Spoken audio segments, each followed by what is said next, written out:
24 ঘন্টায় 3টি ঘটনাকে কেন্দ্র করে উত্তপ্ত ঢাকা মেডিকেল কলেজ হাসপাতালের জরুরি বিভাগ।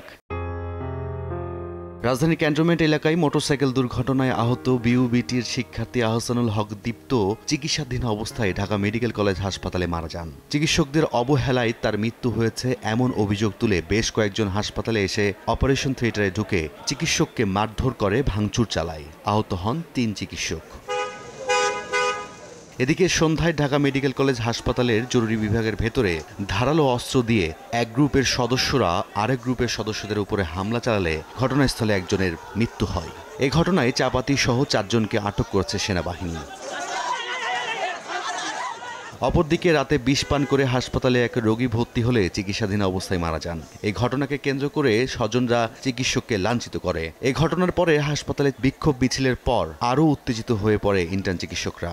আগামী 24 ঘন্টার মধ্যে দায়ীদের গ্রেফতারের আলটিমেটাম দেন তারা। আইসিইউতে পেশেন্ট এখনো আছে ভর্তি, সেখানে ভাঙা হইলো। যদি একটা ওই পেশেন্টের কিছু হইতো তাই এবার কার? ডাক্তারের উপর আপনারা বর্তাবেন, ডাক্তাররা খারাপ, ডাক্তাররা কষা, এটাই তো বলবেন আপনারা। তাহলে আমাদের নিরাপত্তাটা কোথায়? রামদানি এসে 4টা, এই যে this is from director room, এইরকম 4টা নিয়ে এসে ডাবের জন্য এটা তারা হচ্ছে এইখানে আমার ইমার্জেন্সির সামনে পেশেন্টকে কোপাচ্ছে। আমাদের যখন ধাক্কা মারতেছে, এটা যখন সিসিটিভিতে দেখছে তখন তারপর সবাই ছুটে আসছে যে কোন সাহসে একটা মেডিকেল স্টুডেন্ট এবং ডাক্তারকে সে মারতে পারে।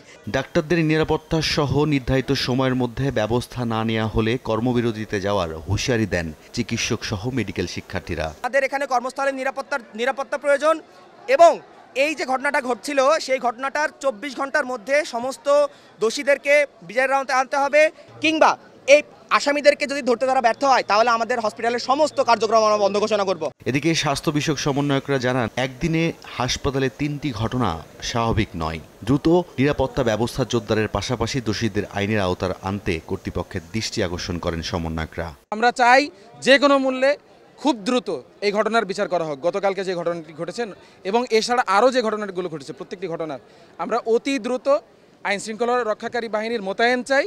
এদিকে হাসপাতালে এমন ঘটনার পর থেকে চিকিৎসা নিতে আসা রোগীদের মধ্যে আতঙ্ক বিরাজ করতে দেখা যায়। রায়দুল ইসলাম শুভ, সময় সংবাদ, ঢাকা।